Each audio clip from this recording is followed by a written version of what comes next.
Imagine a world shrouded in darkness, a world where humans huddled in caves, shivering through endless nights, their only warmth the bodies pressed close together. A world where the smell of raw meat and fear hung heavy in the air, where every shadow held teeth and claws, where winter meant death for the weak. Now imagine one being ancient, immortal, all-seeing, who looked upon this suffering and made a choice that would doom him to an eternity of torment. This is the story of Prometheus, the titan who stole fire from the gods themselves, the rebel who defied Zeus, king of Olympus, the one who loved humanity so much that he willingly embraced the most terrible punishment ever devised. It is a story of sacrifice and suffering, of defiance and endurance, of how one act of rebellion changed the course of human civilization forever. This is the story of the Firebringer. Let us begin. In the beginning, when the earth was still finding its form, when mountains were young and seas were wild, the Titans walked the world. They were vast beings, older than the Olympian gods who would later overthrow them, made of elements and time and the slow thoughts of the cosmos itself. Among them was Prometheus, whose name meant forethought, for he alone among all beings possessed the gift or curse of prescience. He could see not only what was, but what would be, what could be, what must be. While his brothers shaped mountains with their bare hands and carved rivers with their footsteps, leaving their marks upon the raw earth, Prometheus would stand motionless for centuries, his eyes distant, watching the infinite branching paths of future possibility unfold before his inner sight like a vast tree of light. He saw the fall of empires that had not yet risen. He saw the birth of ideas that would not exist for millennia. He saw joy and suffering, triumph and tragedy, all happening simultaneously in the theater of time. And what he saw in humanity's possible futures, the beauty they could create, the wisdom they could achieve, the courage they could embody, moved something deep within his ancient heart. He saw far, he saw clearly, and what he saw made him choose compassion over comfort, love over safety, sacrifice over self-preservation. When the war between the Titans and the new gods came, the great upheaval that shook the foundations of the world, Prometheus did not fight. He counseled peace. He spoke of consequences. He tried to show his fellow Titans what would happen if they resisted the inevitable change. They did not listen, and so the war came, terrible and final, and the old powers fell, and the Olympians rose to claim the heavens. But Prometheus, because he had stood aside, because he had seen and spoken truth, was spared. Zeus, the new king of gods, saw value in one who could perceive the shape of time, and so Prometheus was allowed to remain, to walk between the worlds of immortals and mortals, to continue his work. And his work was this: to care for the newest creations, the youngest children of the earth humanity. In those early days, mortals were weak pitifully, heartbreakingly weak. They had been shaped from clay by divine hands and given breath, given consciousness, given that precious spark of awareness that separated them from beasts. But they had been given little else: no claws, no fangs, no thick fur, no natural weapons. They were soft and slow and vulnerable. They huddled in shallow caves when the sun set, pressing close together for warmth that was never quite enough. They shivered through long nights, listening to the howls of wolves and the screams of prey, knowing they could be next. They ate their food raw and bloody when they could get it, tearing at tough flesh, with teeth meant for softer things, often falling sick from parasites and rot. Their children died easily. A scratch became infected. A fever burned them hollow. A harsh winter could wipe out entire families. The old and weak simply disappeared, taken by cold or hunger or predators in the night. They wore animal skins poorly cured and stiff with filth, offering little protection against rain or snow. Their feet wrapped in leather. Strips left bloody prints in the frost. They feared the darkness above all that, absolute blackness, when even the moon hid its face, when anything could be lurking just beyond reach. They feared the saber-toothed cats that stalked them, the bears that raided their meager supplies, the snakes whose bite meant agonizing death. And they feared the coming of winter, when the sun's warmth retreated and the world turned white and merciless. Each autumn they knew, some of us will not see spring. Prometheus walked among them, and his heart vast and ancient as it was asked for them. He saw their potential. Through his gift of foresight, he saw what they could become. He saw cities rising white and beautiful in the sunlight. He saw art, poetry, music, philosophy. He saw ships sailing distant seas. He saw them learning to heal, to build, to wonder, to question. But all of that was locked away, trapped in possibility, unable to bloom, because they did not have fire. Fire belonged to the gods. It was kept in the halls of Olympus, burning eternal and bright in braziers of gold. The gods used it to light their feasts, to warm their palaces, to forge their weapons and tools. But mortals had none. Zeus had decreed it so. Fire was too powerful, too divine, too dangerous to give to creatures so fragile and short-lived. They would burn themselves. They would grow proud. They would think themselves equal to the gods. Better to keep them humble, better to keep them weak. Prometheus understood the reasoning. But he did not agree. He stood at the border between the mortal world and the divine, and he made his choice. It was not done in haste. Prometheus did not act from anger or impulse. He considered for a long time, long, even by immortal standards, long enough for seasons to turn and turn again in the world below. He weighed the consequences. He saw the future that would unfold if he acted. He saw his own fate, clear as starlight, stretching out across centuries. And still he chose to go forward. One night, when Olympus was deep in revelry, a feast celebrating Zeus's latest victory, wine flowing like rivers, ambrosia, thick as honey on every tongue, Prometheus made his move. The halls of the gods rang with laughter and music. Apollo played his lyre, the notes so beautiful they made even the stars pause in their courses. The muses sang. Dionysus ensured every cup was full. Zeus himself sat on his throne, lightning crackling around his temples, his laughter like thunder. No one noticed when Prometheus slipped away from the feast. No one saw him move through the marble corridors, past pillars carved from single gemstones, past windows that looked out onto eternity itself. He came at last to the sacred hearth, the heart of Olympus, the first fire, the source from which all divine flame descended. It burned in a great bronze brazier, taller than a mortal man, its flames dancing in colors that had no names, gold and white and something beyond both. Light that was almost alive, almost conscious. The heat was immense, but not painful. Divine fire did not burn those who had permission to approach it. But Prometheus had no permission. His hands trembled. The first time they had trembled, in 1,000 years, as he reached into his robes and withdrew a fennel stalk. He had chosen it carefully, hollow, dry, able to preserve a coal for the journey down. A simple plant, humble and mortal, about to carry the most precious theft in history. He stood before the eternal flame, knowing this moment would divide his existence into before and after. Behind him, he could still hear the sounds of the feast, the laughter of the gods, who believed themselves secure in their power, who believed mortals would remain forever inferior, forever dependent. Prometheus reached forward. The heat intensified as his hand entered the brazier. His flesh, immortal though it was, registered pain a warning, a prohibition, a declaration that this fire was not for him to take. He took it anyway.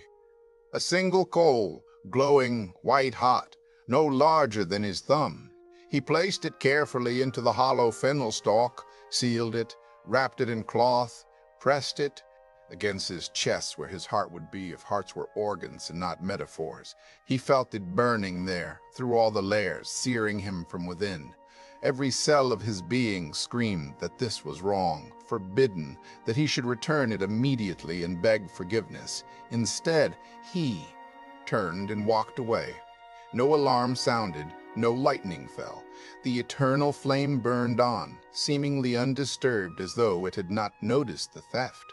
But Prometheus knew better.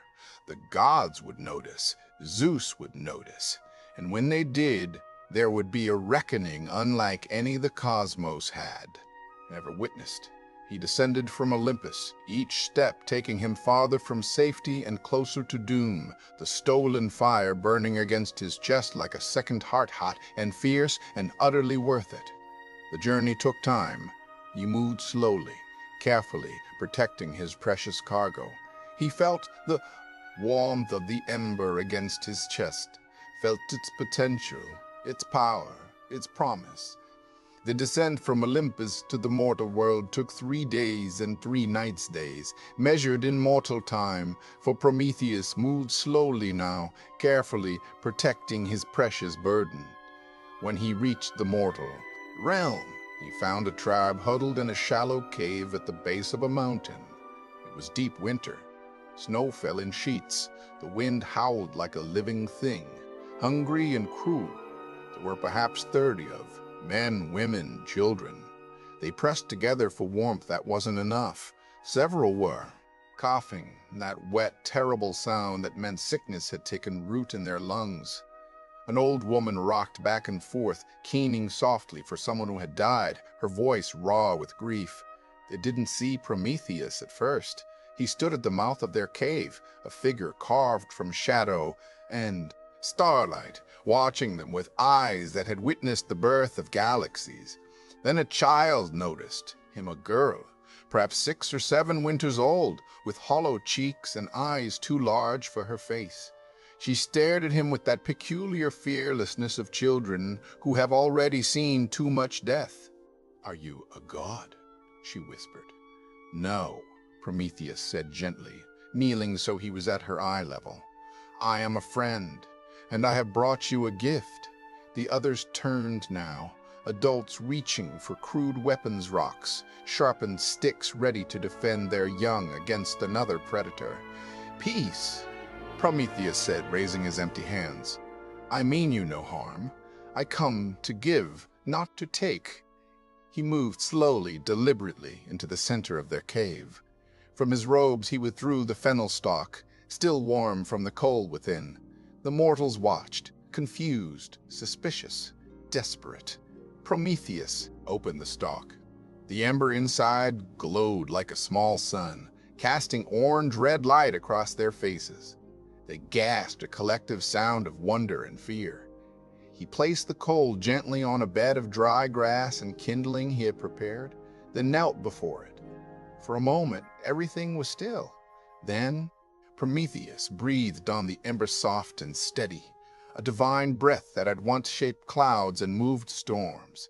The grass smoked, caught, curled black at the edges, and suddenly, flame, real flame, golden and dancing, rising from the kindling like a living thing, casting back shadows that had ruled this cave since time began. Heat bloomed into the space, light, real light, steady and warm, and nothing like the cold silver of the moon filled the darkness. The mortals stared, frozen in disbelief. Then, as one, they surged forward. Hands reached out, trembling, desperate, hopeful. They spread their fingers toward the flames, feeling warmth like they'd never known.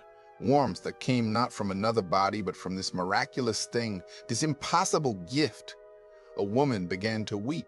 A man laughed a sound of pure, disbelieving joy.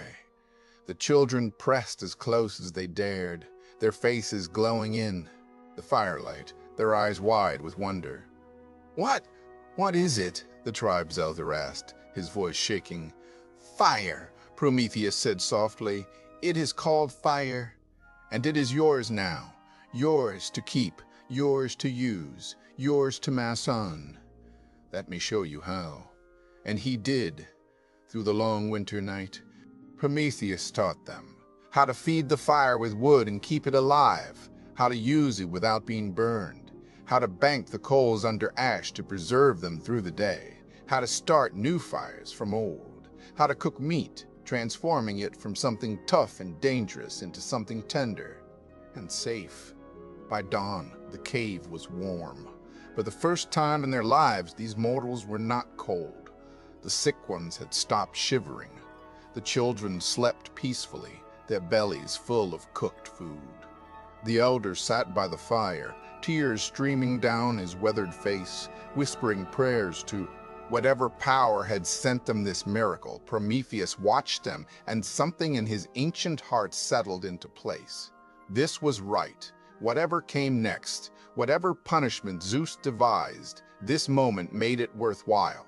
"Thank you," the elder whispered. "Thank you, friend of mortals. We do not know why you have done this, but we will remember. We will tell our children, and they will tell theirs, and your name will be spoken with gratitude until the end of days." "My name is Prometheus," he said quietly, "and I did it because you deserved better, because I looked into your future and saw what you could become with this gift. You were not meant to live in darkness and cold. You are meant for greater things." He stood, preparing to leave, but the little girl who had first seen him tugged at his robe.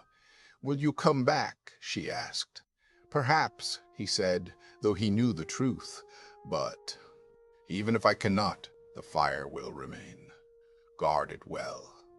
As he left the cave and climbed back toward Olympus, toward Zeus, toward judgment, toward the chains that awaited him, Prometheus carried with him the image of those mortals gathered around the fire, their faces bright with hope, and he knew, with the certainty of one who could see all futures, that fire would spread from this tribe to the next, and the next, until all the world was dotted with 10,000 lights, each one a small rebellion against the darkness, each one a testament to what mortals could become when given a chance.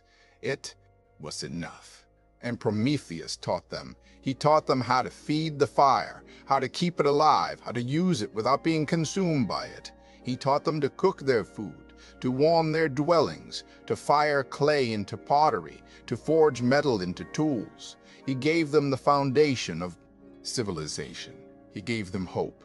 And then he stood back and watched as the fire spread from tribe to tribe, from land to land, until the world below was dotted with 10,000 small flames, each one a defiance of the darkness, each one a defiance of the darkness, each one a declaration: we are here, we matter, we will endure. It was Hera who noticed first. The queen of gods stood on her balcony 3 nights after the theft, looking down at the mortal world as she often did, watching the small dramas of human life with the same detachment one might watch ants. But something was different. There a point of light where no light should be, and there another, and there, spreading across the darkness like a disease. "Zeus," she called, her voice sharp with alarm. "Come see this!"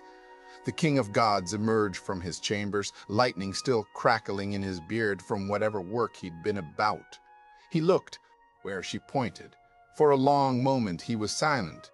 Then his eyes began to glow, not with light, but with terrible understanding. "Fire," he said, and the single word held such fury that the air itself seemed to contract. "They have fire." The other gods gathered, drawn by the change in the atmosphere, that electric tension that always preceded Zeus's wrath. They looked down at the mortal world, at the scattered fires burning in caves and clearings, at the mortals gathered around them, no longer cowering in darkness. "Who?" Athena asked quietly. "Who would dare?" But Zeus already knew. He closed his eyes, and in his mind's eye he traced the theft backward through time, saw the moment at the hearth, saw the figure in the shadows, saw the distinctive silhouette of the one being in all creation who would do this. "Prometheus," Zeus said, and his voice made the mountain tremble. "Prometheus!" The name echoed across Olympus like a curse, like a judgment, like the beginning of the end. Clouds gathered above the palace, black and boiling. Lightning began to strike the peaks around them, great bolts of white-blue fury that split stone and shook the earth. The other gods stepped back. They had seen Zeus angry before had seen him cast down titans, destroy mountains, reshape the world in his wrath. But this was different. This was personal. This was betrayal. "He dared," Zeus said, his voice now quiet, which was somehow more terrifying than his shouts. "He dared to steal from us, to defy our decree, to elevate mortals beyond their station, to make them think themselves our equals." He turned to face the assembled gods, and they flinched from the cold fury in his eyes. "Send for him, now. Bring the Titan before me, and let every being in creation mortal land. Immortal alike, learn what happens to those who challenge the order of Olympus." Hephaestus, god of the forge, cleared his throat nervously. "My lord, if I may, Prometheus has long been our ally. He sided with us in the war against the Titans." "Perhaps nothing," Zeus interrupted, each word sharp as a blade. "He has made his choice. Now he will live with the consequences. Or rather," a cold smile crossed his face, "he will die with them again and again and again for eternity." Hermes, fastest of the gods, was already gone, racing to find Prometheus and bring him to judgment. Zeus returned to his throne and sat, staring down at the fires burning in the mortal world, those small, defiant lights that never should have been. "You think you've won, old friend," he murmured to the absent Titan. "You think your sacrifice was noble, but I will make you regret it. I will make. You suffer so greatly that every mortal who ever benefits from fire will be a knife in your heart. Every time they warm themselves, you will freeze.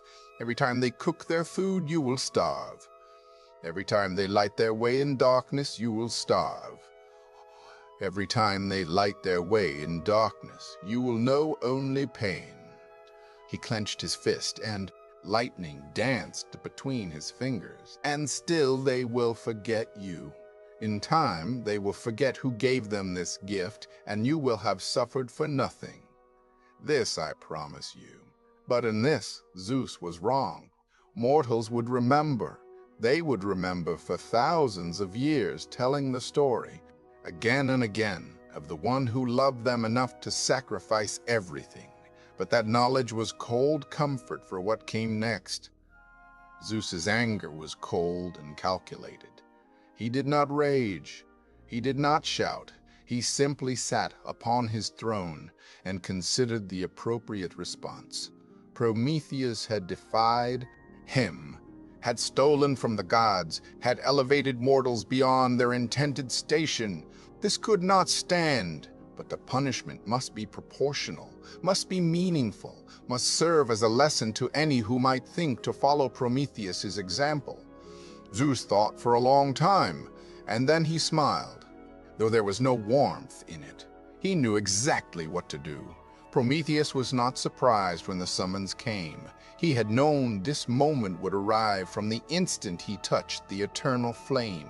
He had seen it long ago, seen every step of what would follow, seen the chains and the mountain and the centuries of pain, and yet he had chosen his path anyway, eyes open, aware of the cost, accepting it willingly. He made his way to Olympus calmly, without fear or regret, his head held high. The gods assembled to witness the judgment. They sat in their high seats, beautiful and terrible, there, faces impassive masks. Some looked curious, others sympathetic, most carefully neutral. No one wanted to draw Zeus's attention by showing support for the accused. Zeus sat highest of all, lightning flickering at his fingertips, his expression carved from stone. The great throne room fell silent as Prometheus entered. His footsteps echoed on the marble floor, each one a declaration, "I am not ashamed. I would do it again." Prometheus, the god-king, said, and his voice was thunder held in check, barely controlled fury wrapped in judicial formality. "You stand accused of theft from the gods, of defying divine decree, of disrupting the sacred order I established. You took fire, which was ours and ours alone, and gave it to mortals who were never meant to possess it. Do you deny these charges?" Every eye in Olympus fixed on the Titan. Prometheus met Zeus's gaze without flinching.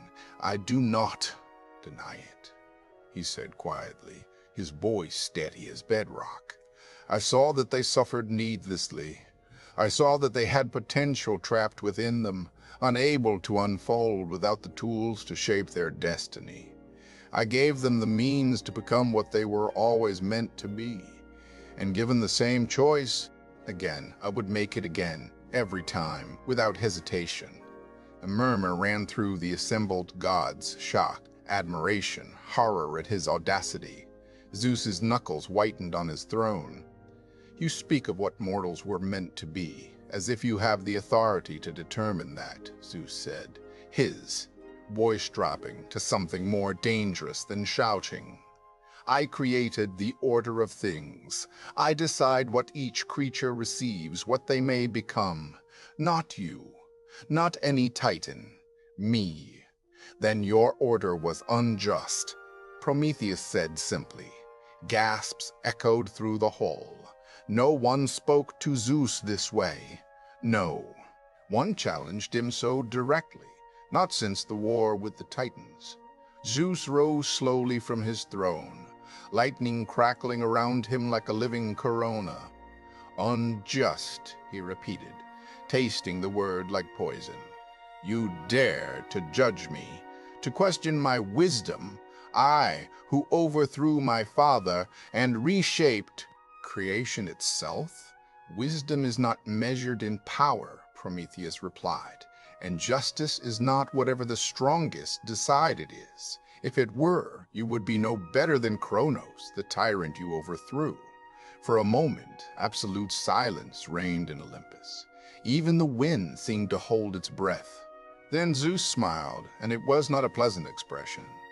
"Then you understand," he said softly, "that you must be punished. Not merely punished, but made an example of, so that no other being, mortal or immortal, ever forgets the price of defying me." "I understand," Prometheus said. "You will be bound," Zeus said, and each word fell like a stone from a great height. "Bound to a mountain in the far reaches of the world, where the winds never cease and no living thing dares venture. Bound with chains forged from adamant, unbreakable even by divine strength. You will remain there, alone, for the round, as long as I decree, which may be forever. You will watch the ages pass from your prison of stone," Zeus continued, his voice gaining momentum, feeding on its own anger. "You will feel every sensation, the searing heat of summer sun on exposed flesh, the brutal cold of winter frost that should kill, but cannot, the endless cutting wind, the rain and snow and ice with no shelter from any of it. You will be given no comfort, no respite, no hope of release, no company but your own thoughts, no food but regret, no drink but sorrow. And each day, each and every day, without exception from now, until the end of time itself, an eagle will come. My eagle, created specifically for this purpose. It will land upon your helpless body, and it will feed upon your liver, tearing through your flesh with beak and talon, while you remain conscious, feeling every moment of the violation. And each night, because you are immortal, your liver will regenerate. Your flesh will knit itself whole again, not as a mercy, but as a curse, so that the torment can begin anew with each dawn. This will continue," Zeus leaned forward, his eyes boring into Prometheus, "until you beg for mercy. Until you beg for mercy. Acknowledge my supremacy, until you admit your error and humble yourself before the throne of Olympus, until you understand in your very bones that I am your God and your judgment, and that nothing happens in my cosmos without my permission." The throne room was absolutely silent. Prometheus stood tall, unbroken, and when he spoke, his voice carried to every corner of the vast hall. "Then I will never beg," he said, "for I was right and you are wrong. Power does not make you just. The ability to inflict suffering does not make you wise. You may break my body for eternity, but you cannot break my conviction. I will endure, and every day that I endure will be a testament not to your power, which was never in doubt, but to your cruelty, which you display here for all to see." For a heartbeat, it seemed Zeus might strike Prometheus down with lightning right there, obliterate him despite his immortality, tear him into fragments and scatter him across creation. But no, that would be too quick, too merciful. "So be it," Zeus said coldly. "Hephaestus, Kratos, Bia, come forward." Zeus gestured, and the gods, Hephaestus and Kratos, came forward with chains of adamant, unbreakable, eternal. And Prometheus was led away. They brought him to the edge of the world, to the Caucasus Mountains, where the winds never ceased their howling, where the stone was black and sharp and cold as hatred. There, on the highest, most desolate peak, they prepared to chain him. Hephaestus, the smith god, led the procession, limping on his twisted leg, carrying chains of adamant metal darker than iron, harder than diamond, forged in the heart of creation itself. Unbreakable, eternal. Behind him came Kratos and Bia, personifications of strength and force, Zeus's enforcers, their faces expressionless as stone. Hephaestus worked in silence, but his face was troubled. His hands that had crafted the most beautiful works in all creation, that had made Pandora, that had forged Zeus's lightning bolts themselves, now trembled as they wrapped chains around Prometheus's wrists. "Must you make them so tight?" Kratos growled, watching. Zeus commanded it to be secure. "They are secure," Hephaestus muttered, but he didn't pull the chains tighter. Kratos shoved him aside. "If you lack the stomach for this, I'll finish it myself." He seized the chains and yanked them cruelly tight. Prometheus made no sound, but Hephaestus saw the flash of pain cross his face, saw the metal bite deep into immortal flesh. The chains were wrapped around Prometheus's wrists and ankles, threaded through iron rings driven deep into the mountain stone with hammer blows that echoed across the empty peaks. They were pulled taut, then tighter still, spreading his limbs wide, leaving him completely exposed to the elements. Kratos stepped back, examining his work with satisfaction. Bia drove the final spike through the chains, pinning them permanently to the rock. The sound rang out like a death knell. When the work was done, Kratos and Bia departed without a word, their duty fulfilled. But Hephaestus lingered. He stood before Prometheus, this titan who had once counseled him kindly, who had treated him with respect despite his deformity, who had never mocked, his limp as the other gods sometimes did. "I am sorry," Hephaestus whispered, so quietly that perhaps only Prometheus heard. "I had no choice." "I know," Prometheus replied, his voice gentle despite the chains, despite the pain, despite everything. "You are bound by different chains than these, but bound nonetheless. I do not blame you, Hephaestus. You are a good soul trapped in the cruel system. Is there anything I can do? Any small comfort I might?" "No," Prometheus said. "This is my path. I chose it. I will walk it to the end." Hephaestus's eyes glistened with something that might have been tears. "The mortals," he said, "they will do great things with fire. I have seen them already, learning to forge, to build, to create. They have potential I never imagined. You were right about them." "I know," Prometheus said again, and managed to smile. "That is why I can endure this. Go now." before Zeus wonders at your delay, and Hephaestus thank you for your kindness. The smith god nodded once, then turned and departed, his limp more pronounced than usual, his shoulders bowed with shame, and Prometheus was alone. The wind rose around him, cold and relentless, howling through the peaks like the voices of all the suffering he had chosen to endure. But even as the first night descended, even as the cold bit deep into his exposed flesh, Prometheus looked out across the vast expanse of the world below and saw, scattered across the darkness like stars fallen to earth, the fires, burning, tens of them, hundreds of them, and growing. He smiled. It was worth it. At first, there was shock. Not pain, not yet, but the simple, overwhelming reality of being utterly still, utterly bound, utterly alone. Prometheus, who had walked the world since its beginning, who had strode across continents, who had stood in councils of gods and titans, was now frozen in place, able to move only his eyes and his thoughts. The mountain was barren. No trees, no grass, no sign of life. Only black stone and endless sky, and the wind that never ever stopped. It keened and whistled through the peaks, sometimes soft, sometimes screaming, always hungry. He could see far from his height. He could see the curve of the earth below, the distant shimmer of the sea, clouds forming and dissolving, storms sweeping across the landscape like living things. He watched snow fall on distant peaks. He watched seasons change in the valleys. He watched the sun arc across the sky in its eternal dance. But he could not move, could not turn away, could not even adjust his position to ease the strain on his limbs. The first night was longer than any night had ever been. Stars wheeled overhead, bright and cold and indifferent. The moon rose and set.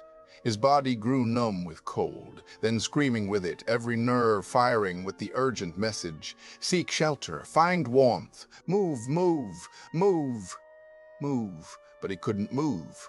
Dawn came slowly, painting the eastern sky in shades of rose and gold. And with the dawn came the eagle. He saw it first as a distant speck against the rising sun, growing larger, larger. It was vast, its wings spanning wider than any mortal eagle, perhaps 20 feet from tip to tip. Its feathers were dark bronze, each one edged with gold. Its beak was the color of old blood, but its eyes were the worst. Golden and intelligent and absolutely pitiless, fixed on him with the single-minded focus of a creature created for one purpose alone, to feed. It circled once, twice, riding the thermals with lazy grace in no hurry. It had all day, after all. Its prey wasn't going anywhere. Then it descended. It landed on Prometheus's chest with crushing force, talons digging through cloth and flesh to scrape against the ribs beneath. He felt each curved claw pierce him individually, felt the weight of the massive creature settle on his torso, crushing the breath from his lungs. The eagle cocked its head, studying him with those merciless golden eyes, as if daring him to beg, to plead, to offer Zeus the apology that might end this. Prometheus met its gaze and said nothing. Then it began to feed. The beak struck like a sword, tearing through muscle and sinew. There was no mercy in it, no swift kill. The creature had been designed for prolonged suffering, and it performed its task with terrible efficiency. It went for the liver, as Zeus had commanded. That organ the ancients believed housed courage and emotion, the seat of life itself. The eagle tore through layers of tissue, breaking through the protective cage of bone and cartilage, its head disappearing into Prometheus's abdomen as it fed. The pain was beyond description, beyond anything a mortal could comprehend or survive. It was not simply the physical trauma, though, that would have killed any human 1,000 times over, but the metaphysical violation of it. He was immortal, divine, a titan. His body was not meant to be torn apart like prey, but it was. For hours, the eagle fed. Prometheus's vision blurred, then cleared, then blurred again. He wanted to scream, to beg, to do anything, to make it stop. But he had promised himself he would not, would never. This was his choice, his sacrifice, and he would endure it with dignity, even if dignity was the only thing he had left. When the eagle finally finished, sated and sleek with blood, it flew away without a backward glance. Prometheus hung in his chains, gasping, his body a ruin of torn flesh and exposed organs.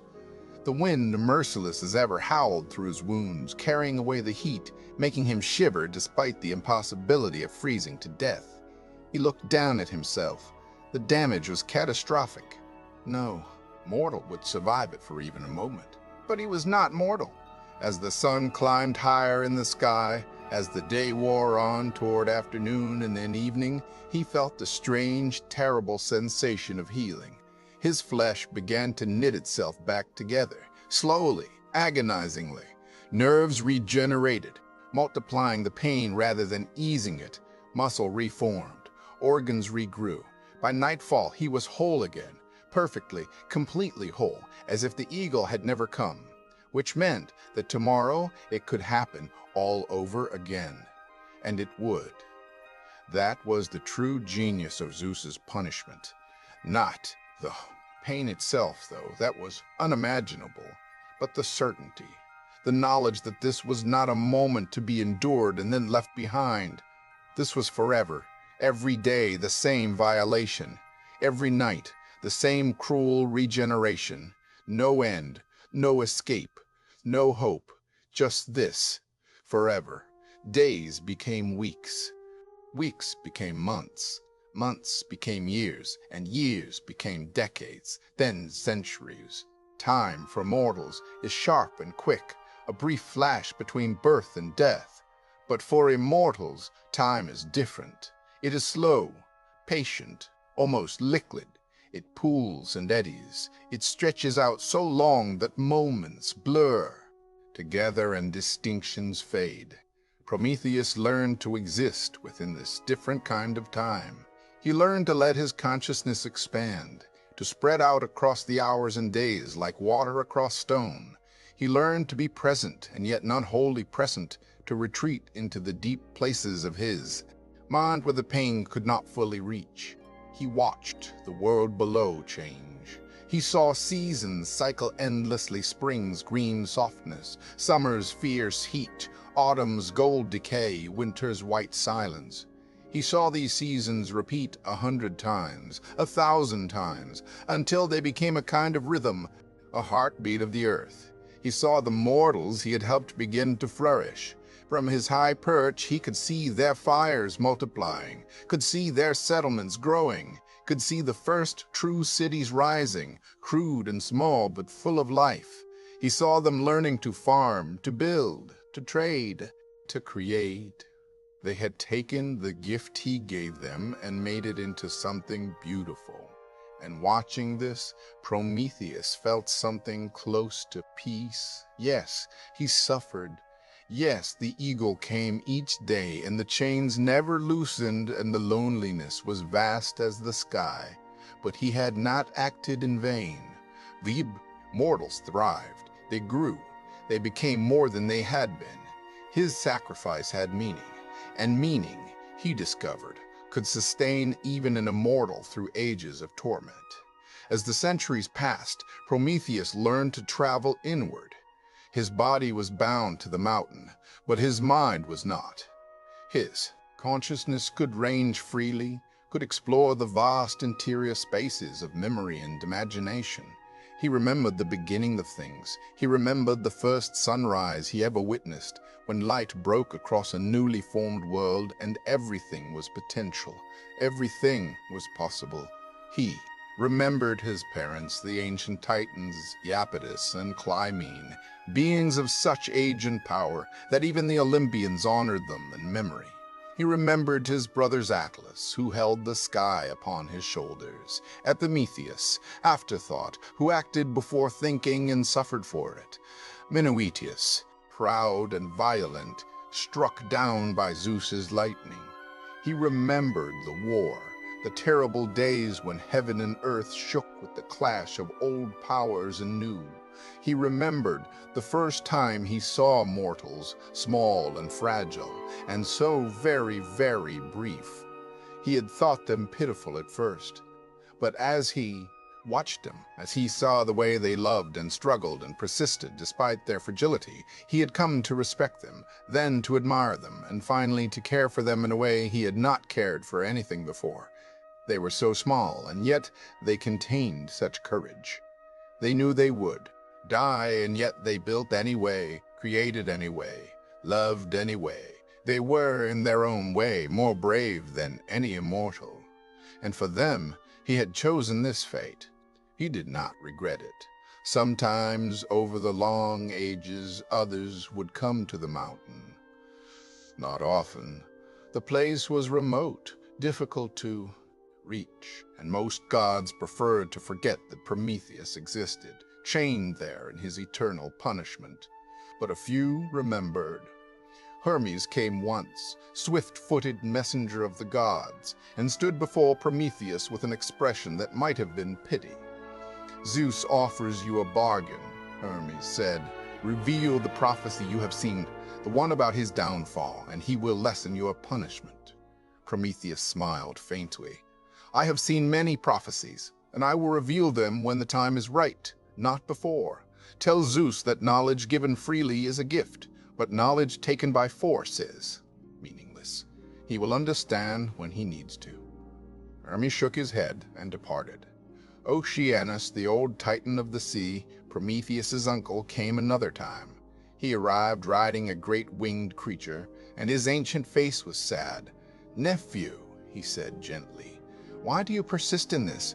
Bow to Zeus. Apologize. You have made your point. Your pride is not worth eternal suffering." "It is not pride," Prometheus said. "It is principle. If I bend now, I declare that might makes right, that power is its own justification. I cannot do that. Some things matter more than comfort." Oceanus sighed.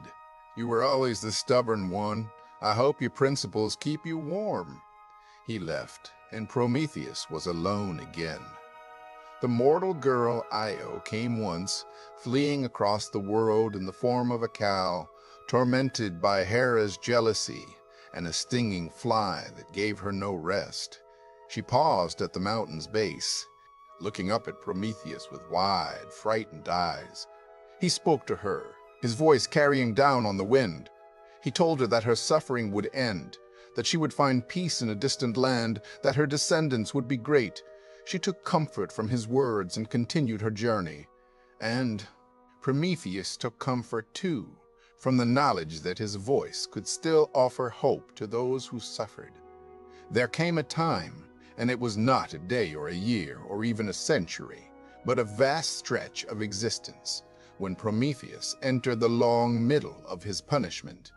The early days were past, when everything was still sharp and new. The end was not yet visible, not even to his far-seeing eyes.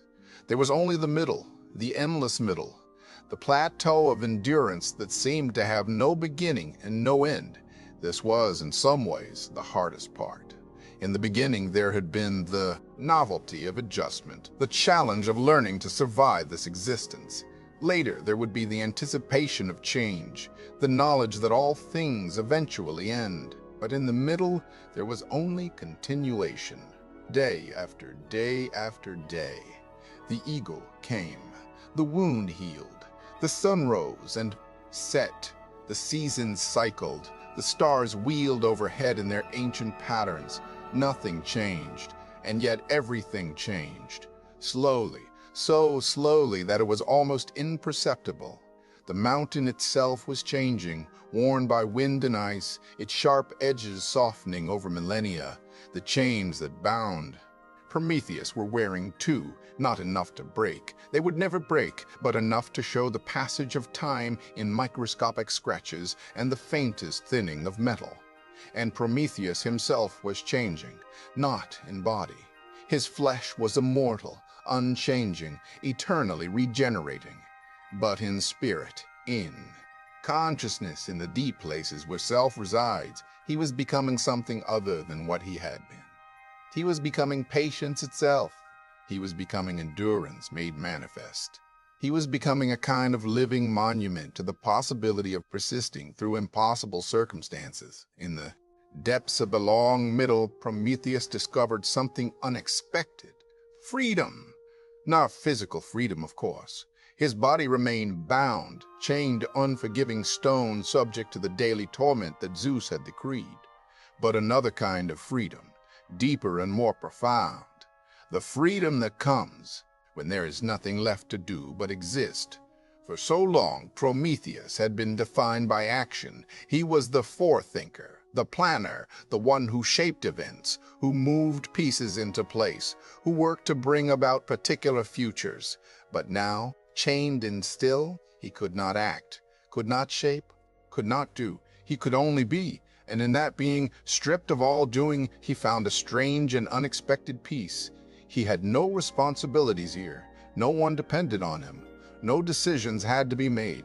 There was only the moment, and the next moment, and the one after that, stretching out infinitely.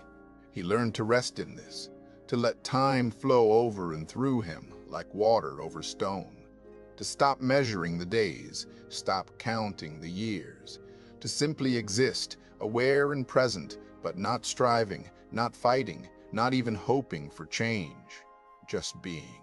And in that state of pure being, he began to understand things he had not understood before. He began to understand why the mountains stood so still, so patient, content to exist for eons without moving. He began to understand why the stars followed their courses night after night without complaint or boredom. He began to understand the deep peace that underlies existence itself, the peace that has nothing to do with comfort or pleasure or the absence of pain, but is simply the acceptance of what is. This was not resignation. It was not defeat. It was something deeper, something that mortals rarely touched in their brief, frantic lives, but that immortals could find if they lived long enough and suffered deeply enough. It was the peace beyond peace. And Prometheus, bound to his mountain, discovered that he was, in a way he could not have anticipated, free. Sometimes, in the deep quiet of his mind, Prometheus would remember fire, not the eternal flame of Olympus, remote and divine and distant, but the first small fire he had given to mortals, the ember glowing in the darkness, surrounded by wondering faces. He would remember their expressions as they first felt warmth without the sun, first saw light they had created, themselves. He would remember the way the flames reflected in their eyes, turning them golden, making them seem for just a moment almost divine themselves. He would remember teaching them to feed the fire, showing them which wood burned best, how to bank the coals to keep them alive through the coals, to keep them alive through the night, how to carry fire from place to place, how to start new flames from old.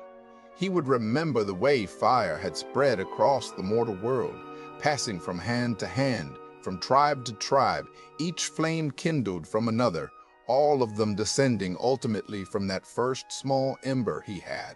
Stolen from heaven, fire had been his gift to them. And what was fire, really, but transformation?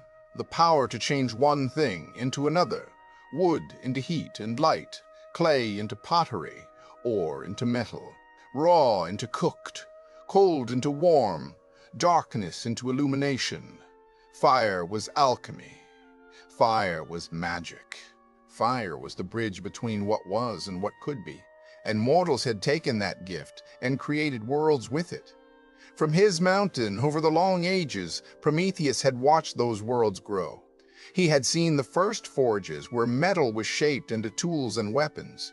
He had seen the first formages, kilns where pottery was fired, allowing mortals to store grain and water, to preserve food through lean times. He had seen the first beacons lit on hilltops, signaling from settlement to settlement, creating networks of communication across vast distances. He had seen fire used to clear forests for farmland, to heat homes against winter's bite, to light streets at night so that mortals need not fear the darkness. He had seen fire become central to their existence, so fundamental that they could not imagine life without it. And knowing this, knowing that his gift had borne such fruit, Prometheus felt that his suffering had purpose. Every day of torment was balanced against centuries of mortal flourishing. Every moment of pain was weighed against uncountable moments of human warmth and safety and creativity. The scales, he thought, were balanced, perhaps even tipped in his favor. Time continued its patient unfolding. Seasons came and went, came and went, came and went, until the very concept of seasons began to lose meaning, becoming instead just a rhythm, a pattern of light and temperature and wind that repeated endlessly. The eagle came each day as it had always come, as it would always come. The sun rose and set, rose and set, rose and set. The moon waxed and waned, waxed and waned, waxed and waned, waxed and waned. The stars turned overhead in their great celestial wheel, so slowly that a mortal lifetime was not enough to perceive their movement. But Prometheus, with his immortal lifetime, was not enough to perceive their movement. Patience could see them shift, could track their centuries-long dance. Everything moved so slowly, and yet everything moved. Nothing was truly static. Even stone changed, given enough time. Even chains wore thin, atom by atom, year by year. Even eternal punishments had limits, though those limits might be measured in ages. Prometheus felt himself changing too, so slowly that he could not perceive it from moment to moment. But when he looked back across the vast distance of time, he could see how different he had become. He was still himself, still Prometheus, still the forethinker. But he was also more, deeper, quieter, more patient than any being had ever been patient before. He had become something like the mountain itself, enduring, weathered, ancient, and unutterably still. And in that stillness there was a kind of strength that could not be broken because it did not resist, did not fight, simply remained. In the deepest part of his long imprisonment, Prometheus began to dream. Not the dreams of sleep, he did not sleep. Bound as he was, exposed to the elements, torn each day by the eagle, but waking dreams, visions that rose unbidden from the depths of his consciousness, and played out before his eyes like memories of things that had not yet happened. He dreamed of the mortals, as they were and as they would become. He saw them building cities of white marble that gleamed in the sun like temples to themselves. He saw them creating art that would move the hearts of those who beheld it centuries after the artist had turned to dust. He saw them developing philosophy, asking the great questions. Why are we here? What is good? What is real? How should we live? He saw them inventing democracy, giving power not to kings or gods, but to themselves, to the collective wisdom of many voices. He saw them writing plays that explored the depths of human nature, composing music that captured joy and sorrow and everything between, crafting poetry that distilled existence into words that would echo through the ages. He saw them building ships and sailing beyond the horizon, driven by curiosity and courage and the simple desire to see what lay beyond. He saw them looking up at the stars, the same stars that wheeled above Prometheus's mountain and wondering and beginning to understand. He saw them in time reaching toward those stars, and he saw them in time reaching toward those stars, and he saw, too, their struggles. He saw wars and famines and plagues. He saw tyrants rise and fall. He saw empires built on the backs of slaves, glory purchased with suffering. He saw them turning the fire he had given them into weapons, using it to destroy as well as create. He saw that they were not perfect, that they would never be perfect, that they carried within them both light and shadow, both compassion and cruelty. But he saw also that they persisted, that they learned, that they grew, that each generation stood on the shoulders of those before, reaching a little higher, seeing a little farther. And this, he thought, was enough, not perfection, but persistence, but effort, but the long, patient work of becoming. This was what his gift had made possible, and he was content. One day, and it was 30,000 years since he had been bound, though Prometheus had long since stopped. Counting, he heard a sound that made him lift his head. Not the eagle. He knew the sound of the eagle's wings as intimately as he knew the rhythm of his own regenerating heart. This was different, lighter, swifter, more purposeful, the wing beats of something that chose its direction rather than circling endlessly in obedience to divine command. He looked up, squinting against the bright sky, and saw a figure descending through the clouds. A man, no, not quite a man, something more, a hero, demigod, half mortal, half divine, with the blood of Zeus himself flowing in his veins. The figure came closer, and Prometheus saw him clearly now. He was massive, his body sculptured by impossible labors, his skin bronzed by countless suns. He wore the pelt of the Nemean lion draped over his shoulders, its golden mane brilliant against the gray sky. At his back hung a great bow and a quiver of arrows. His face was wetted by struggle and suffering, a face that knew hardship, that understood sacrifice, that had looked into the abyss and not turned away. But his eyes were kind. Heracles, the greatest of heroes, the one who had completed labors that no other mortal could have survived, the one who had descended into the underworld itself and returned, the one whose name would echo through history alongside Prometheus's own. The hero landed on the mountain's peak with surprising grace for one so large. He stood for a moment, taking in the scene before him. The chains, the weathered, stones stained with ancient blood, the figure of Prometheus bound there, still and silent and enduring. Heracles' face twisted with pain and anger. "You are him," he said, his voice rough with emotion. "Prometheus, the fire-bringer, the one who gave everything for mortals like me. Prometheus." Smiled faintly, the expression strange on a face that had not smiled in millennia. "I am," he said, "or I was. Now I am simply the one who endures. Welcome to my mountain, son of Zeus, though I confess I have little hospitality to offer." Heracles approached slowly, as one might approach something sacred.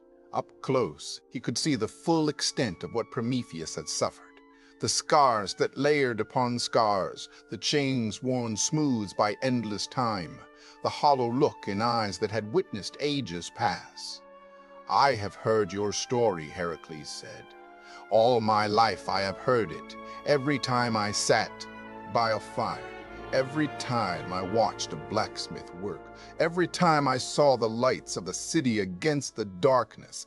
I thought of you, the one who defied the gods so that mortals might have a chance, the one who chose this." He gestured at the chains, the mountain, the desolation, "so that we might thrive." "You did thrive," Prometheus said softly. "I have watched. Your people have become everything I hoped they would be. You honor the gift better than I could have imagined."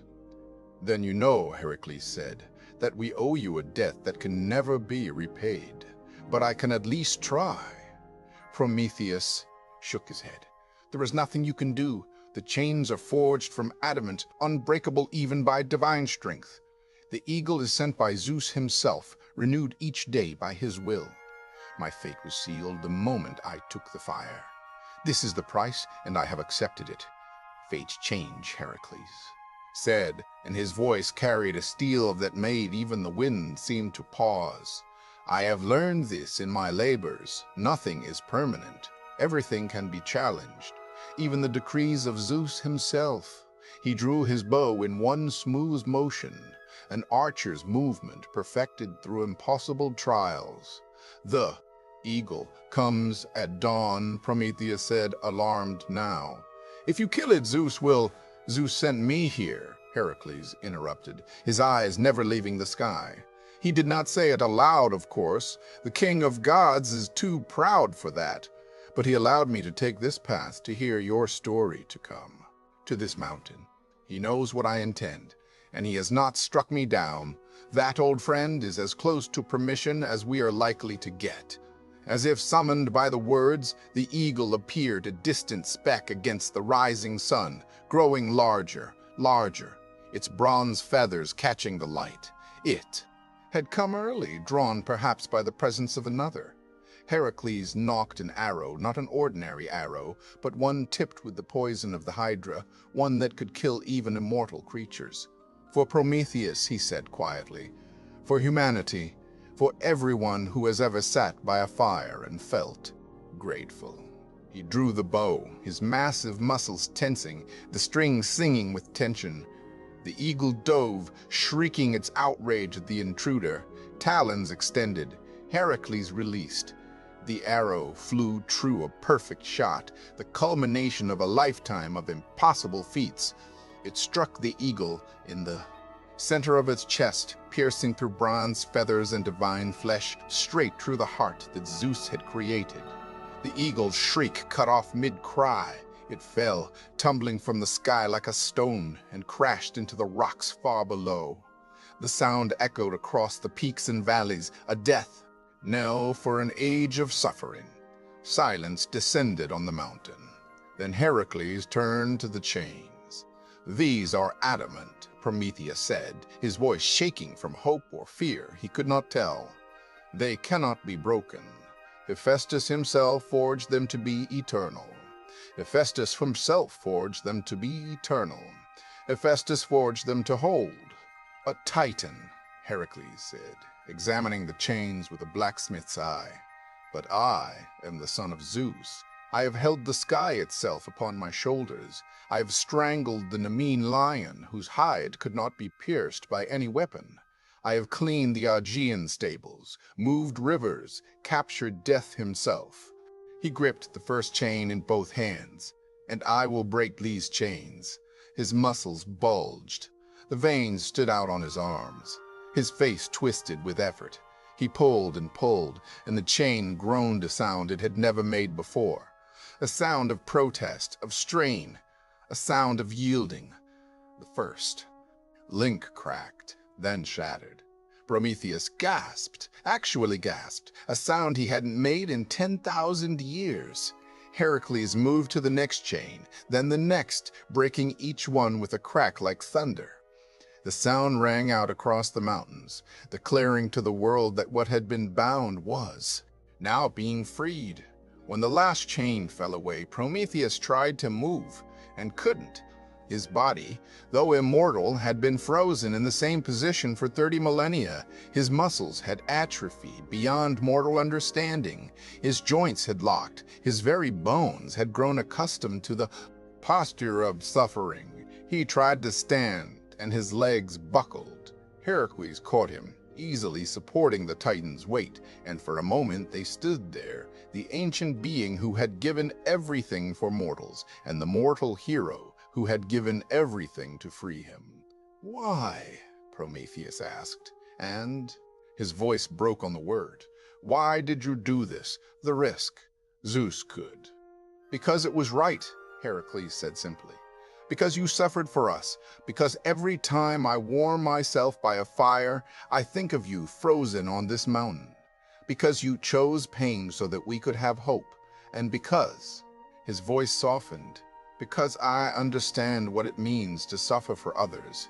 I have my own labors to complete, my own penance to serve, but you have endured long enough." Tears streamed down Prometheus's face, the first tears he had shed in countless centuries, and they fell like rain after drought, like the first drops of mercy after an age of justice. "The mortals," Prometheus said, his voice shaking. "Tell me, they thrived," Heracles said. "Beyond anything you could imagine. There are cities of marble and gold. There are philosophers who debate the nature of existence. There are artists who create beauty that makes the gods jealous. There are healers who save lives, teachers who pass on wisdom, builders who raise temples to the sky. All of it, built on the foundation you gave them." He helped Prometheus take his first free step in 30.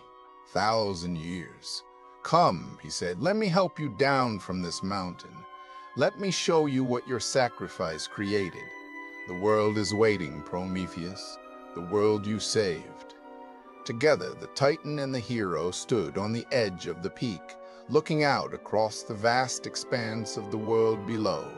And there, scattered across the darkness like stars brought down to earth, were lights, thousands of them, millions of them, each one a fire burning in the night, each one a testament to the gift of Prometheus, each one a small flame of hope that refused to go out. Prometheus looked at them, and something in his ancient heart broke, not with pain, but with joy. It was worth it, he whispered, all of it. It was worth it. He had not known he still could weep. Leaving the mountain was strange. For so long, Prometheus had been part of it, had become integrated with the stone and wind and sky. His consciousness had expanded to encompass the peak, the valley, the low, the sweep of the horizon.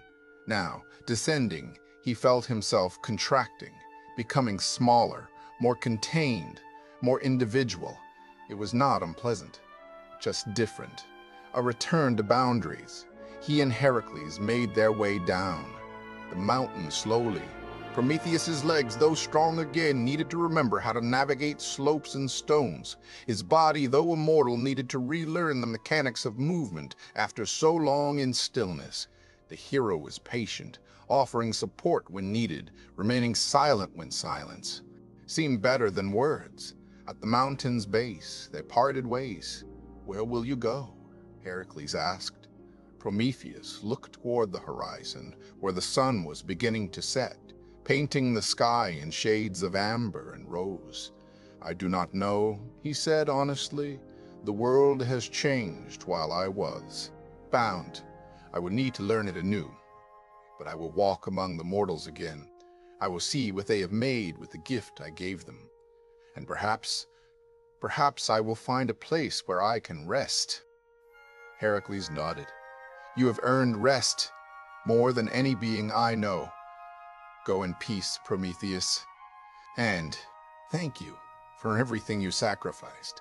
They embraced briefly, and then Heracles departed, his great lion pelt bright against the darkening sky, and Prometheus turned toward the mortal lands and began to walk. He walked for a long time before he came to the first human settlement. It was a city, greater than anything that had existed in the early days when he had first given mortals fire. The walls were high and strong, built of stone, carefully cut and fitted. The streets were paved. There were temples and marketplaces, fountains and gardens, homes rising 2 and 3 stories high. Prometheus stood at the city gates and marveled. He had seen this in his visions, but seeing it in reality was different. He could smell bread baking, could hear the sound of craftsmen at work, could see smoke rising from countless chimneys and hearths. Fire everywhere, fire in every home, fire in every forge, fire lighting the streets as night fell. His gift multiplied beyond measure. He entered the city wearing simple clothes that Heracles had given him, looking like any other traveler. No one recognized him. How could they? He was legend, myth, a figure from the distant past, not a real person who might walk among them. He spent days in the city, wandering, observing, learning. He saw children playing in the streets, their laughter bright and free. He saw artisans crafting beautiful things, pottery painted with intricate designs, jewelry worked in gold and silver, textiles woven in, patterns that seemed to shift and flow. He saw philosophers gathered in the marketplace debating questions of ethics and existence. He saw healers tending to the sick with knowledge passed down through generations, each one building on the work of those before. He saw families gathered around, hearths in the evening, sharing meals cooked over fire, telling stories, singing songs. He saw, in short, everything he had hoped for, humanity flourishing, and his heart was full. Prometheus did not stay in any one place for long. He wandered from city to city, from land to land, moving slowly, learning the world as it had become. He saw great temples built to honor the gods, including Zeus, who still ruled from Olympus. He did not begrudge them this. The gods were powerful and deserved respect. He simply hoped they would use their power more wisely than they had in ages past. He saw theaters where plays were performed, stories of gods and heroes and ordinary people, all their struggles and triumphs laid bare for audiences to witness and learn from. He saw libraries where knowledge was preserved in scrolls and tablets, carefully copied and stored so that wisdom would not be lost. He saw ships and harbors ready to sail to distant lands, carrying goods and ideas and bringing back new perspectives. He saw that mortals had taken the spark he gave them and built entire civilizations from it. And he saw, too, that they still struggled. There was poverty alongside wealth, injustice alongside law, war alongside peace. They had fire, but fire could not solve everything, could not make humans wise or kind or just, could only give them the tools to build, and what they built was up to them. Prometheus understood this. He had never expected perfection. He had only wanted to give them a chance. And they had taken that chance and made something beautiful and terrible and human from it. It was enough. Eventually, as all wanderers must, Prometheus found a place where he wished to stay. It was a small grove on a hillside, far from any city, quiet and green and peaceful. There was a spring here, clear and cold, bubbling up from deep within the earth.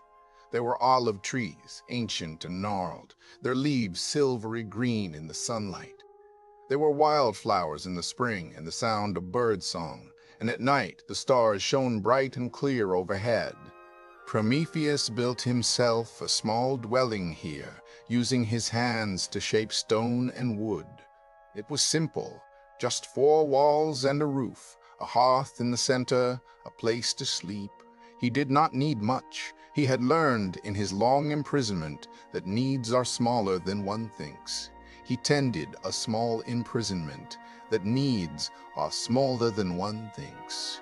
He tended garden, growing vegetables and herbs. He kept bees, listening to the gentle hum of their industry. He walked in the hills, watching the seasons change, feeling the sun and rain on his face. Sometimes travelers would pass by and stop to rest. Prometheus would offer them water from the spring, share bread from his oven, listen to their stories. He never told them who he was. What would be the point? They knew Prometheus is a myth, a figure from ancient tales. They would not believe that the quiet, weathered man living in this hillside grove was the firebringer himself, and that was fine. He did not need recognition. He did not need gratitude or worship or even acknowledgement. He had done what he did because it was right, not for reward. And now, here in this quiet place, he could simply exist, simply be, without burden or expectation. It was, he thought, the best ending he could have hoped for. Sometimes in the evening, Prometheus would sit by his hearth and watch the flames dance, and he would think of the mountain. It seemed strange that he would remember it with anything but horror. It had been his prison, the site of his torment, the place where he had suffered for longer. And civilizations endure, and yet when he thought of it now, what he felt was not hatred or fear, but something closer to gratitude. The mountain had been his prison, yes, but it had also been his teacher. It had taught him patience, endurance, the ability to exist in stillness, the capacity to find peace even in suffering. It had stripped away everything unnecessary, everything extraneous, until all that remained was the core of what he was, and that core, he had discovered, was stronger than he had known. Before the mountain, he had been defined by action, by thought, by the constant work of shaping the future. The mountain had taught him that he was more than what he did, that his value did not depend on his actions or accomplishments, that he could simply be, and being was enough. This was a hard lesson. It had taken centuries to learn, but now, sitting by his fire, free and at peace, he understood its worth. The mountain had made him who he was now, Not the brash titan who stole fire, not the defiant rebel who stood against Zeus, but something quieter, deeper, wiser. Someone who had learned that true strength is not the ability to act, but the ability to endure.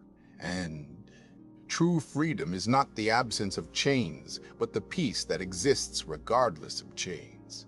On quiet evenings, when the world was soft and still, Prometheus would tend his hearth with special care. He would add wood slowly, piece by piece, maintaining the fire at just the right level. Not too high, not too low, but constant, steady, warm. And as he watched the flames, he would think about fire itself. Fire was transformation. Fire was change. Fire was the power to turn one thing into another. But fire was also continuity. A single flame could be passed from hearth to hearth, from generation to generation, never dying, never ending, always burning somewhere in the world. The fire in his hearth now was not, in a literal sense, the same fire he had stolen from Olympus all those ages ago. But in another sense, it was. It was descended from that fire, kindled from flames that traced their lineage back to the divine hearth, passed hand to hand across millennia. Every fire in the mortal world could trace its ancestry back to that first ember. And this, Prometheus thought, was the true nature of his gift. Not the physical fire itself, which could be extinguished and rekindled, but the knowledge of fire, the understanding that transformation was possible, the realization that mortals did not have to accept the world as they found it, but could change it, shape it, improve it. That was the real gift, and it could never be taken back. Zeus could have imprisoned him for eternity, but it would not have mattered. The gift was given, the knowledge was passed. Mortals knew what fire was and what it could do, and that knowledge would endure as long as humanity itself. In a way, Prometheus thought, he had already won, not defeated Zeus exactly, but transcended the contest entirely. Because the future did not belong to the gods, it belonged to mortals, to the small, brief, brave creatures who built and loved and created despite knowing they would die. And fire, his fire, would light their way. Time passed, as time always does. Prometheus grew old, or at least appeared to. Immortals do not age in the way mortals do, but they can become weathered, worn by existence, marked by the passage of centuries. His hair turned white as mountain snow. His face became lined with the memory of endurance. His movements grew slower, more deliberate, though no less graceful. He did not mind. There was a dignity in age, he thought, a rightness to showing the marks of time. He spent more and more time simply sitting, watching the world, listening to the wind in the olive trees, feeling the sun on his face. He found that he needed less and less food, less activity, less even of consciousness itself. He began to enter long periods of stillness where he was not quite awake and not quite asleep, but somewhere in between, existing in a state of pure awareness without thought or effort. In these times, he felt himself beginning to dissolve into the world around him. Not dying, he could not die, not truly, not unless the gods themselves willed it, but dissolving, diffusing, spreading out across the landscape like morning mist. Part of him was becoming the hillside where his dwelling stood. Part of him was becoming the spring that bubbled endlessly from the earth. Part of him was becoming the olive trees, the wildflowers, the stones. Part of him was becoming fire itself, the eternal flame that burned in every hearth. He was returning to the elements, to the fundamental forces of existence, and it felt like coming home. In the deep stillness of his fading, Prometheus dreamed. He dreamed he was floating high above the earth, higher than the mountain where he had been bound, higher than the clouds, higher even than Olympus. He was among the stars. They were not the distant, cold points of light. They appeared from the ground. Up here, they were. vast and warm and alive, each one a sun in its own right, burning with patient, eternal fire. And Prometheus understood that these too were his gift. Not directly. He had not placed the stars in the sky, but every star was fire. Every star was transformation. Every star was the same fundamental force he had given to mortals, writ large across the cosmos. The universe, he saw, was fire, was light and heat and energy flowing from form to form, never created, never destroyed, only ever changing.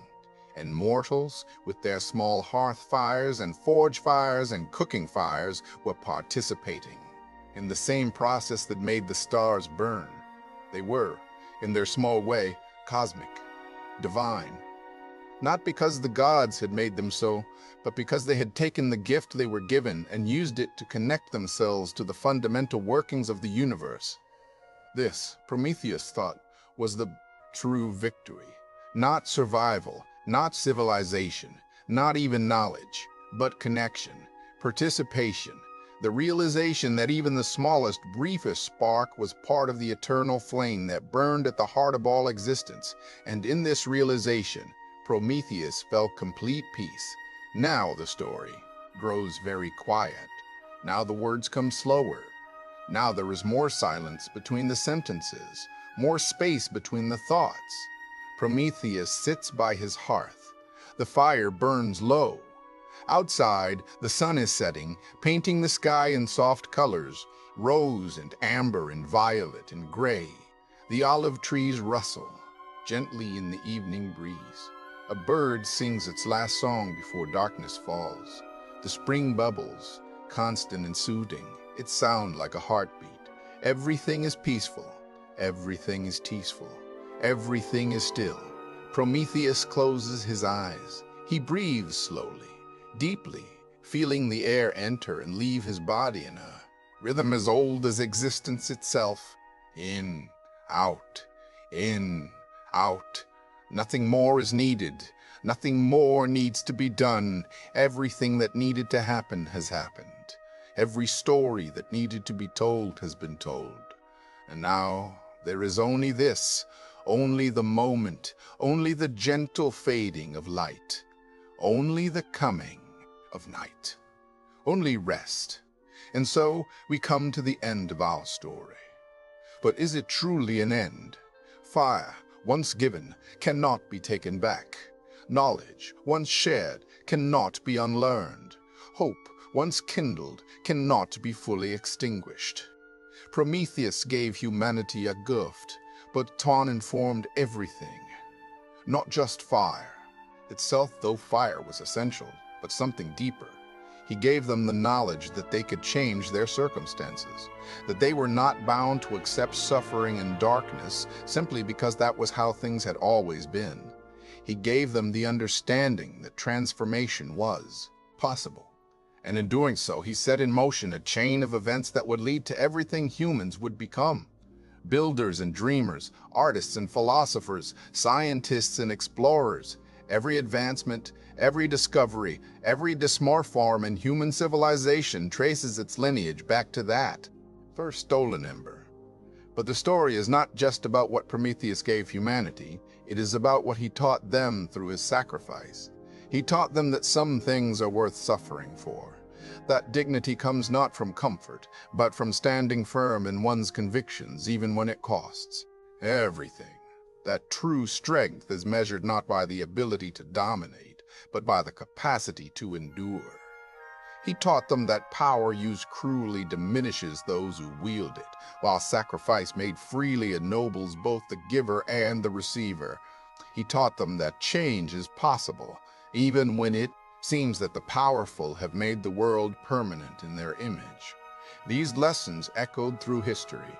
Every time a person stood up against injustice, knowing they would suffer for it, they were following in Prometheus's footsteps.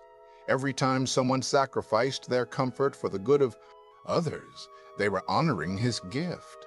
Every time humans looked at the darkness and decided to light a fire rather than curse the night, they were proving that Prometheus was right. The gods eventually faded. Their temples crumbled. Their names became stories told to children, myths and legends, rather than living truths. But fire remained, knowledge remained, hope remained, and Prometheus, whether remembered or forgotten, whether honored or overlooked, remained part of the fabric of human existence. Every time you flip a switch and light floods a room, you are using the descendant of Prometheus's gift. Every time you cook a meal, warm your home, forge metal, fire pottery, you are participating in the transformation he made possible. Every time you refuse to accept injustice, every time you stand up for what's right, even when it costs you, every time you give freely to help others, you are honoring his sacrifice. The story of Prometheus is not ancient history. It is not a tale from a dead religion, interesting only to scholars and poets. It is alive. It is now. It is you. Because in the end, we are all Prometheus. We all have the power to give gifts that transform the world, if we're willing to pay the price. We all face the choice between comfort and conviction, between safety and sacrifice, between accepting the world as it is and daring to make it better. And we all carry within us a spark, not the literal fire of the gods, but something equally powerful, the capacity for courage, for compassion, for creation. The question is, what will we do with it? Will we guard it jealously, keeping ourselves safe and warm while others shiver in darkness? Or will we share it freely, passing the flame from hand to hand, knowing that light multiplied is never diminished? The choice, as it always has been, is ours.